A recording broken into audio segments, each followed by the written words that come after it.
everyone, and welcome to another episode of the Utility Safety Podcast. This morning, I'm here with Mike Starner, who's the Executive Director of Outside Line Safety for the National Electrical Contractors Association. And I'm also here with Nick Leonardi, our Creative Director at UBM. Welcome, everyone. How's everybody doing this morning?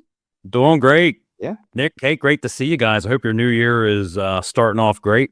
I know we've been dealing with some weather and we got these fires in California, so it's just starting to, really pick up the pace for us, isn't it? It sure is. Lots to come. We're only 9 days in, so. Hey, keep telling myself. 2025, I think it's going to be action-packed as the year progresses. Well, so we're here talking today about mental health, both, I think, generically but specifically also in the utility industry. It's a big topic. There's a lot to say about it. And so we wanted to kind of get together with Mike and talk about what we've seen, what he's seen, and what we can do to kind of address this problem, especially in terms of, suicide rates, addiction issues, because of whether it's, you're dealing with certain issues and you don't have resources or don't know how to get help or don't know what you don't know. So I'm hoping we can kind of dig into this a little bit this morning. And Mike, do you kind of want to kick things off and talk to us about maybe what you're seeing in the industry, and any experiences that you've had personally? Yeah. Well, it's an important topic to discuss. And I think one of the reasons why we always feel unprepared for this discussion is because it always seems like you heard about it occurring somewhere else and it's not in your backyard or somebody, within your family or somebody in your immediate circles. And it just becomes like, something I heard about. And we certainly have heard the noise associated with mental health, opioid addictions, and, just societal issues that are driving people sort of to the brink. And then you start to overlay where our industry is, the supply and demand issues that we have, the prevalence of, workers sort of working away from home on some of these short-term projects. You have, our work is physically demanding. We have an aging workforce. There's years of using a pop tool and taking one more click on the hoist and clicking up and down the poles. It takes a toll on your body. And so, folks sort of like trying to manage their pain and the whole issue that we all, I think, are aware of with opioid abuse today. Job insecurity. A lot of these projects are seasonal. Look, we're taking calls for a project in the western part of the country. Everybody says, hey, let's go get some work. And then that work dries up and then they're looking for the next gig. And that, lends itself to financial instability or insecurity anyway. And, you got folks that are, living in trailers or in hotels away from home and, hard, long days, nothing else to do except sit in the hotel room and drink some Chili's with the boys. And, that can lead to other things. And then it becomes an abuse problem. And you just name it. And so we're just sort of like operating in, to bring the safety talk into it, error likely conditions.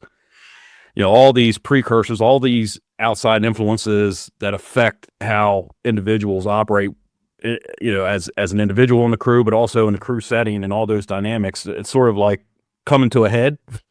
And Kate, you're right. I mean, we're seeing in the construction industry right now rates that are 4 times the national average. And so, sometimes in construction, we try to drill it into one area or another, but just globally speaking about construction, it's a major issue.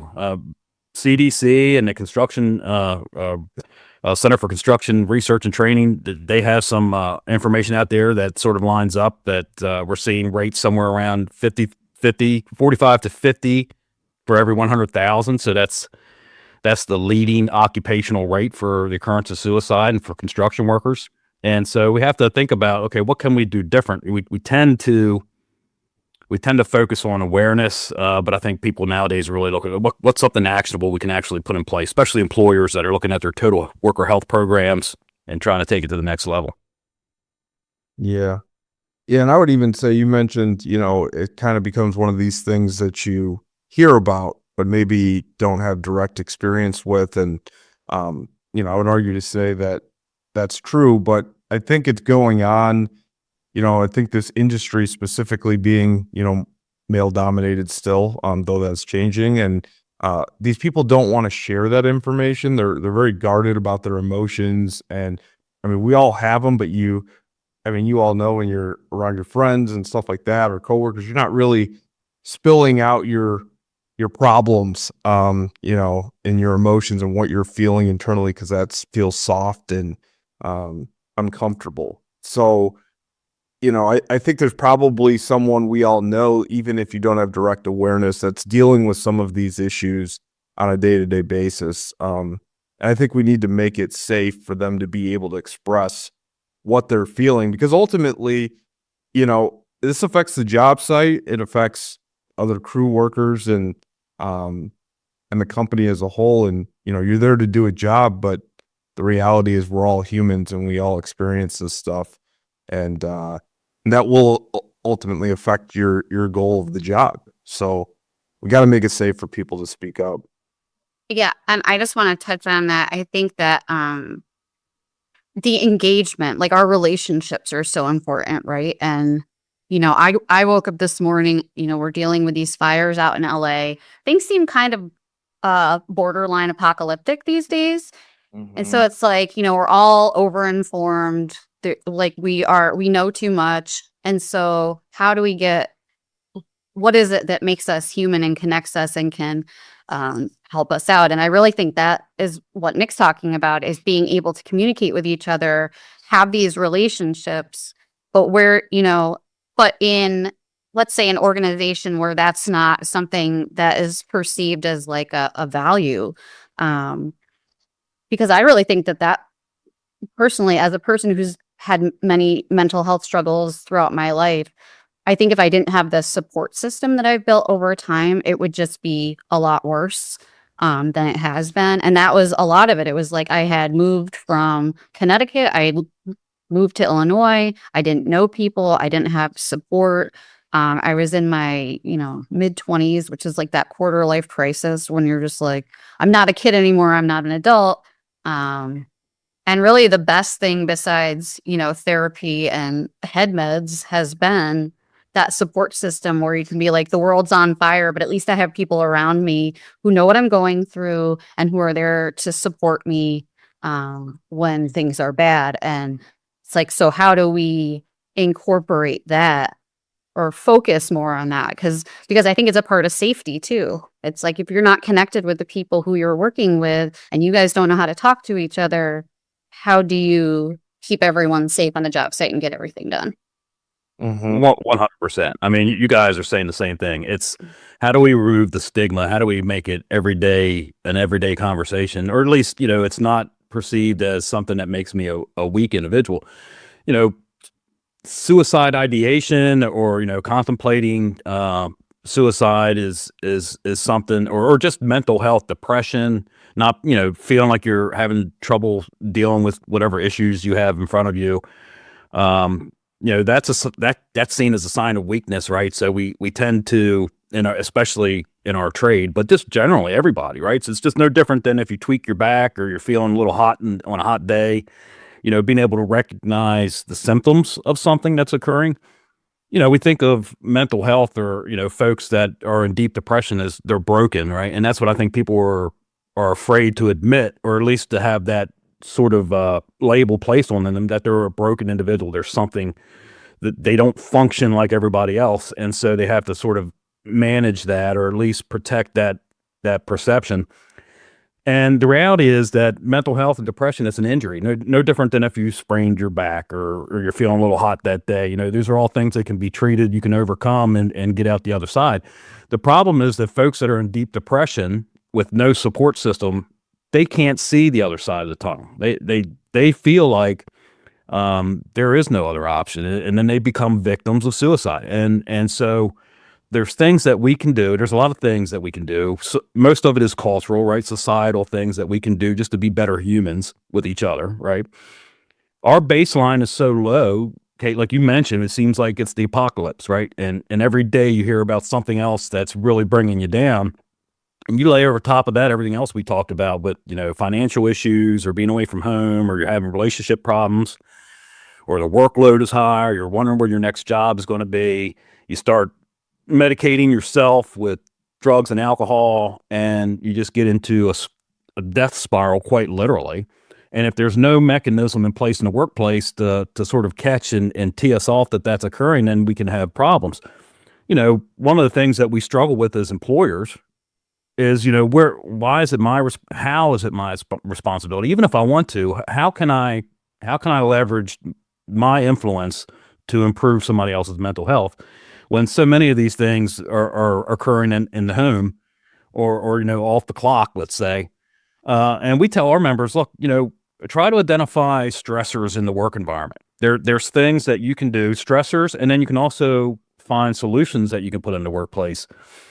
Maybe you can do financial planning workshops. Maybe you have a system where there's a peer group where people can talk about things. Maybe you have you're engaging with some sort of partner like Mates in Construction, or the Construction Industry Alliance for Suicide Prevention, where they have resources and products and information available for employers to really get out there. Or maybe you're bringing in sort of this QPR approach, this sort of like CPR.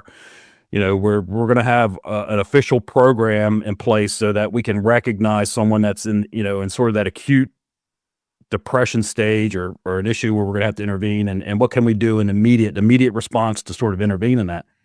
There's tons of things that employers can do, but frankly, the guys that are out there working together on these crews, they're hanging at the hotel, or they're talking at the show up, or you're getting ready for your project, or you're doing a job briefing. You know, pay attention when you see people that aren't who they normally are, or they're acting in a way that's a little strange. You know, just take a minute to say something to them. Say, hey, you doing all right? You know, and look, to Nick's point, there's tons of resources out there, right? And Kate, you mentioned 988. That's a great, easy way. 988 is available around the country. It used to be that when you called 988, it would take you to sort of like a national dispatch center, and it wasn't targeted to local resources, but they've changed that. So now when you call, sort of geofences where you are and connects you with local resources. It's a funny story about 988. We NECA decided to develop poker chips that has 988 on them to raise awareness. And when, you know, as a team, we were first talking about this, I was kind of conflicted. I thought, when I'm thinking of, like, you know, playing poker and having fun with friends and stuff, it doesn't seem like the same thing as raising awareness around suicide prevention. But the reality is that these are things that find their way into your pocket. You get out on a job site, you pass them around, they end up on a table in the cup holder of the truck, and it's just a reminder. It's a mental reminder, a touch point for folks to understand that there's help out there. So, you know, things like that, messaging, having a program, looking at your EAP, talking to your employees, remove the stigma, work it in your daily operations, have a mental health safety brief. You're having a safety meeting. We're going to talk about slips, trips, and falls usually. Well, why don't we talk about mental health today, right? And so there's things that we can do as employers and as workers. Yeah, and I think also for those people who are in management positions, executive positions, who have struggled themselves, you know, their candor about has happened with them can also really impact other people, whether they know it or not. Just saying, hey, I've had these same kind of problems, and this is sort of how I approached it. You never really know who you can help. So speak up, you know. Yeah. Yeah. One of the things I heard you say, Mike, was, you know, employers want to get involved, and it makes sense, right? There's a human element to be involved as the employer to help out. There's a financial benefit from a work perspective to help facilitate these issues, but it's hard when, yeah, a lot of these things stem from the home. They're exacerbated by going on storm work and working long hours and being away while you still have an issue. And people look for coping mechanisms like drugs and alcohol to, you know, kind of get through to the next thing. And so it is a challenge, I think, from the employer standpoint. But, you know, I really go back to just being able to make it safe. And like you said, maybe, I forget who it was. I want to say Bill said, Martin. yeah, there's like a technique of 2 truths and a lie. And so you learn something true about someone and kind of humanize that person. It's not just your coworker, they play guitar, and then, you can say, hey, wear gloves because you want to be able to play guitar when you're off the job, and I just think it's important to be aware. I know we all get stuck in the day-to-day grind of our work and what we're doing, but just be aware of your surroundings and your coworkers and what's happening. And you can tell when people are off. I mean, I think Kate knows when I'm off. You can tell it in people's tones and the way their body language. I think that's a pretty well documented science at this point. And you just have to be aware. You can't just be stuck in your own headspace. And what is the positive affirmation of like, hey, I got you? Just that alone at the start of a job, could be enough to really help someone's day out. So, you've talked about these unique stressors, Mike, about in mental health and challenges, but how do we foster, and I think maybe I covered a little bit of it, but I think what we're getting at is fostering a kind of a culture that prioritizes, mental health, what we're talking about. Well, you got to, it's all about humanizing. It's a cultural thing. And we've been talking about culture till we're blue in the face, right? It's kind of old hat, almost a buzzword now. But, yeah, we're going to do work, right? We're skilled professionals. We have the equipment. We have the material we need. We got a work plan. We got a customer that's willing to pay us. We got an employer that's willing to put us to work. But all the things that affect how an individual behaves and how they feel and what they think about where they work and their life happen on the job site or in their home. They pop their head in the office or maybe show up early in the morning and they're out in the field all day. So what happens on that job from a workplace perspective, what happens on that job site, it means everything. So one of the things that we're going to be doing at our next Safety Professionals Conference is we're going to have an organization called Sweethearts and Heroes come and do a talk for us. And their whole thing is about helping folks get more comfortable with being candid with each other and being able to share ideas. And one of the things they do is they break out folks into what they call the circle. In small breakout groups, you get into a circle and it's facilitated by a fellow who's really sharp and really compassionate and really able to drive these conversations. And he's asking simple questions and having you elaborate, who's your superhero, things like that. And you start off by saying, Superman. By the time you get to the end of the circle, somebody says, my father. And so in that environment with all your coworkers, you're able to share ideas, become vulnerable, be able to be empathetic, and be able to share things in that setting with the hope that once you get out on the job site, it's easier for you to say, hey, listen, man, I'm having a bad day. I drank way too much last night. My girlfriend just broke up with me. The kids are not doing well in school. They're getting ready to repo my truck, whatever it is, you're able to have that conversation. Then the other guy can say, okay, I get that, man. It's tough. Let's figure out a way that we can compensate for that on the job today. Maybe we had you slated to go up in the air. Maybe today you're the ground guy, whatever. There's things we can do. And if we can make it regular and frequent on the job site for people to be regular with each other and be able to have conversations, they're vulnerable and sharing ideas. It takes the stigma, it takes the machismo, it takes I feel like I'm broken out of it and makes everybody feel like, hey, this is a common issue. And here's the reality, like I said, we go out and about and we're talking to our members and others. This is so prevalent. This is not a rare occurrence. Just about every place I go can tell me a story, right? So if it's that prevalent, it's something that we can certainly put, our resources behind and make it a priority in our organizations because, Nick, to your point, it has a spillover into everything else that we do when everybody's not at their best. Yeah, I think culturally, in general, we are taught to mask, right? Like to act like everything's fine because that's how you're a professional. But until we all accept the fact and acknowledge it, like that we all are human beings, so we go through a lot of the same stuff. I think that is like so key. And I know personally, like my husband sometimes says like, hey, maybe you don't need to tell everybody in the free world like about your mental health issues. And I'm like, but maybe I do because this is how it gets better. Like if, and I think and correct me if I'm wrong, but, in like the contractor industry, when you have people that are moving around all the time, so they don't necessarily have the same coworkers all the time, figuring out how to address this kind of stuff with them when they don't necessarily have that same support system at work every day. I think that's important too. So some of the things that you're talking about is like maybe you go to a conference and you have an experience where, you had this vulnerable moment and now you're like, okay, and now I can work this into other aspects of my life. But the more that we talk about it and address it, just like we've talked about and addressed all of the other things like in safety over all of these years, it's like this human component is complex and super important. And we really need to figure this out because we're losing young kids. That's where it's the worst. It's 25 to 44 or whatever, where you're young and the world is very, very difficult to deal with right now. And you talk about the financial planning. If you have somebody who's 20 and is making 6 figures a year, not everybody knows how to manage that kind of money.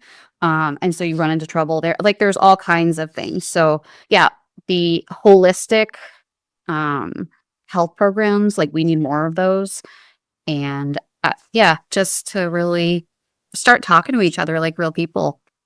Should be a big component of our safety programs. You look at professional athletes and, they're often at a young age and get exorbitant amount of money, and I equate that to storm work. They get this big influx of money and they don't know how to handle it. So they spend it on stuff.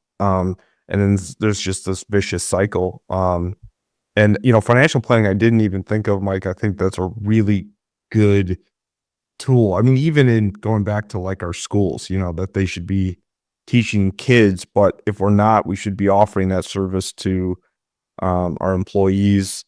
It's Guess what, Nick? Guess what? We're doing a tailgate topic about it in February. So yeah, Bill and a woman that he knows that is like an accountant work together on this. Because I think it's something that we don't really talk about too much. But financial issues are like weigh on people very, very heavily. And that's one of those things like at work, you're like, I can't pay for my kids, whatever, or I can't go to the doctor. Like that stuff's real big. That's Well, one of the things we joke about in our trade is, you'll visit a JATC where apprentices are learning to become journeyman linemen. You can tell when they start getting up to be high step apprentices or closer, or maybe have acquired their journeyman ticket.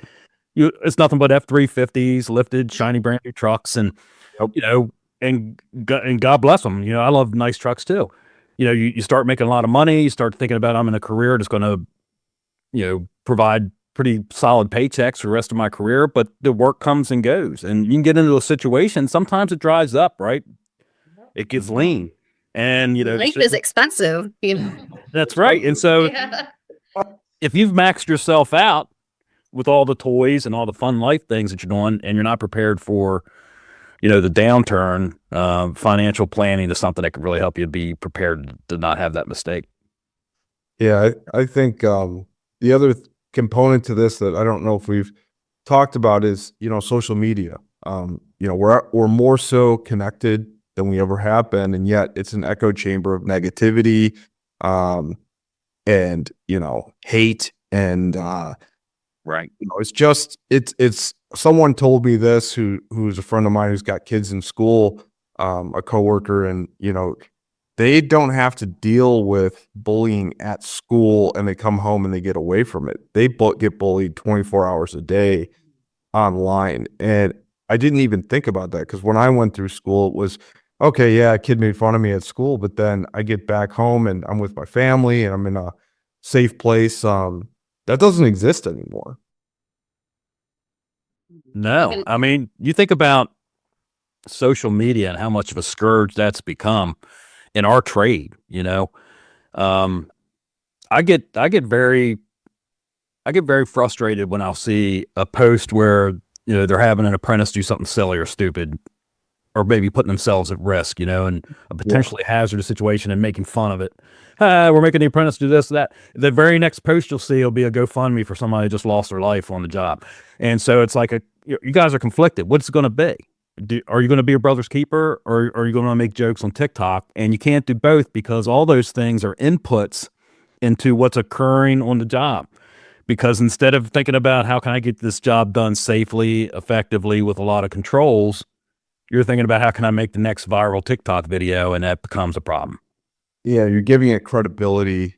I mean, Danny and Jim Vaughn, they always talk about this. They go out of their way to comment. At least that's what they've told me on every single one of those posts where someone's doing something wrong. And they get a little, they do it because they want to obviously correct the action and give good advice out there. But man, some of these comments that people post and on this stuff where someone's clearly doing something the wrong way.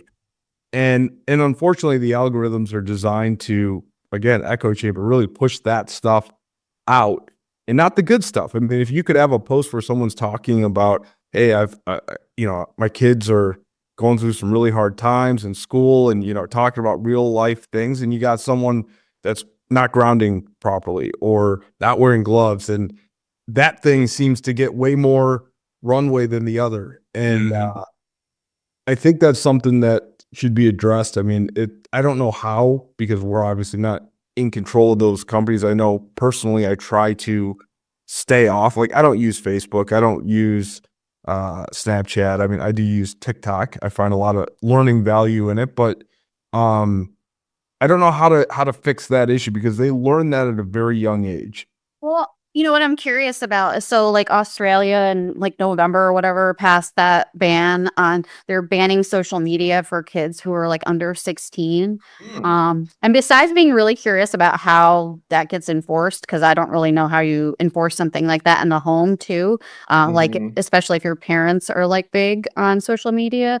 But I'm curious if it will I don't know if discourage is the right word, but will it allow kids to get older there without having to, get mixed up in all of this stuff? And will it help their self-esteem? Will it help, how they function with others? I don't really know. We'll have to see. But yeah, it's like I often say the internet was a mistake. And I don't mean like the actual like internet where you can go and get information, but things like, the social media, or like Mark Zuckerberg coming out yesterday and saying, hey, we're going to stop fact checking on Facebook. I wasn't aware actually that they did any fact checking to begin with, but the fact that now they're just like, do whatever you want, we don't really care. What does that say? Like, what kind of, I don't even have kids, but like, I always think, I'm like, what are we demonstrating for our children about the kind of world that we want them to have, that we all want to live in, when we're on there doing this kind of stuff? Like, it doesn't make any sense. Well, I was just going to say, I didn't know about that 16-year-old law and going into effect. And actually, it's not a bad idea. I know there's some restrictions in my mind. I'm just really quickly thinking about it, but we limit kids from drinking alcohol and driving because they're not, developed enough and responsible enough to do these things. One could argue they're not responsible enough to handle all of the day-to-day interaction and stuff going on in social media. So I'd be interested to see what that looks like. 5 years from now. When they do like the studies and things like that. Yep. Yeah, I don't think you can regulate your way out of this or put rules in place, right? It's all cultural things. And I think depending on what generation you are, you approach this in different ways. This is my opinion, but I think the millennials were hit the hardest with social media and the impact it had on bullying. It seems like I got kids that are Gen Z coming in behind the millennials, and they seem to be a little bit more resistant, a little bit more hardened, because they've came up in an environment where that's where your social activity took place, was online. And so they understand when people are trying to scam them. They understand when somebody's being abrasive. They understand when somebody's trying to hurt their feelings. I think the millennials took the biggest hit because that's when it was sort of became a new thing, a new way to communicate. And man, you're right. That bullying that takes place on those systems is unbelievable. But it all feeds into suicide, right? It all feeds into mental health. It all feeds into how you feel about yourself as an individual. It affects how you where your place in the world is, how well you fit in with others. Let's face it, line workers, we're in teams. It's a team. And, if you feel excluded, if you feel like you're an outsider, it's not going to take long before you're going to start to feel down about it all. Yeah, something we did internally just recently was a disc assessment, which we had done in the past. And, it's stuff I knew about myself, but to see it all correlated in graphs and data and do's and don'ts of how to interact with myself and how I function, it's pretty cool. And we're doing that as a company. And we're going to review it here at our all staff meeting and go through that with each employee, and you may be able to learn some stuff. I think we all have different inputs, experiences, and we all learn a lot of different ways. We all handle stress a lot of different ways. And I think that's the same on line crews. They all handle stress a different way. They all have different problems, and just open dialogue and communication and creating that safe space and humanizing, kind of the stuff we've talked about, I think is kind of the best approach to solve some of these really hard issues. And I just want to just put it out there that if there's anybody listening that is having some kind of issues or wants to talk about this kind of stuff, please reach out to us. Like, we're happy to help you in any way that we can. And we want to keep our door open for these kinds of conversations. Yeah, it's not what it used to be as far as the stigma. It's improving. And the good news is industry's catching up. And when I talked about, wanting to have solid, actionable things that you can do to prevent versus just, hey, I hope you're okay. If you're not feeling okay, say something, that kind of stuff. It's great. It's great messaging, but it's not actionable.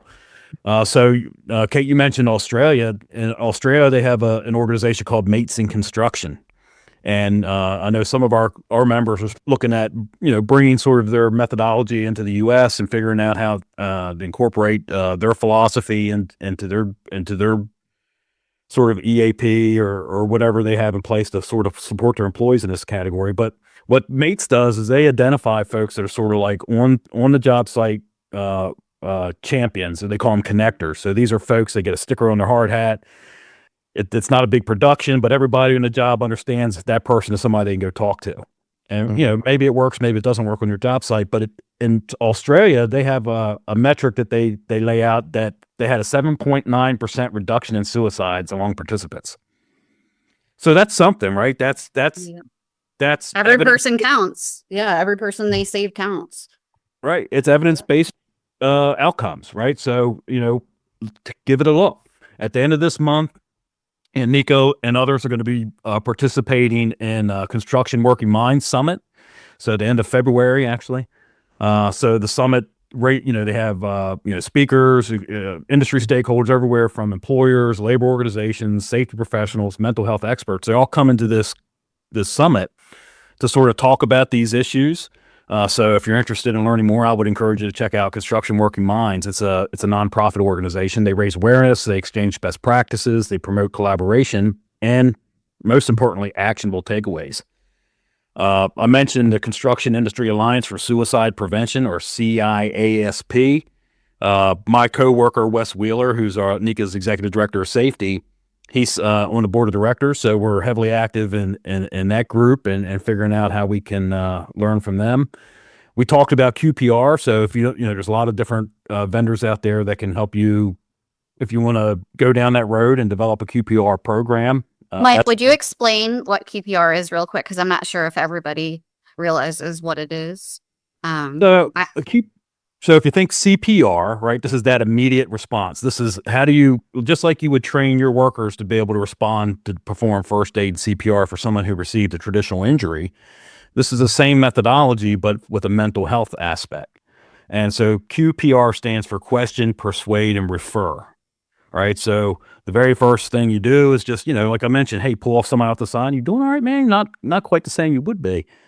You get some information and then you persuade them to get help, right? Say, listen, I'm not telling you what to do, but there's resources out there. There's a couple different options, right? These folks are trained, especially if you go through a program like Mates in Construction.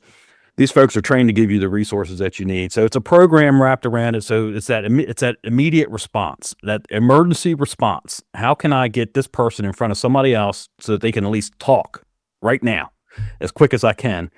And of course, you can do a Google search and you can find out more about it, but it's a good process. What else we have that's out there? You know, our conferences, you know, and I'm sure you're the same way. You're looking at how can you fill your agenda with speakers that aren't just talking about traditional safety and health topics, but they're also thinking about mental health, total worker health, opioid addiction, all those things, all those sort of influencers on the mental state, working those things into your agenda. So I mentioned Sweethearts and Heroes. We're going to have them. We're going to have some others come and talk. I got a good friend of mine who's an ex-Marine, Donnie Farmer, who works at the Lazy Q Line School. He's going to do a talk about, you know, being able to have mindfulness and sort of self-meditation and sort of looking within and get more comfortable. So from NECA's perspective, every event that we have, whether it's a safety conference or just one of our member events, there's going to be an element around mental health. Yeah. No, I was just gonna say, I know Kate has focused on working this into Incident Prevention Magazine.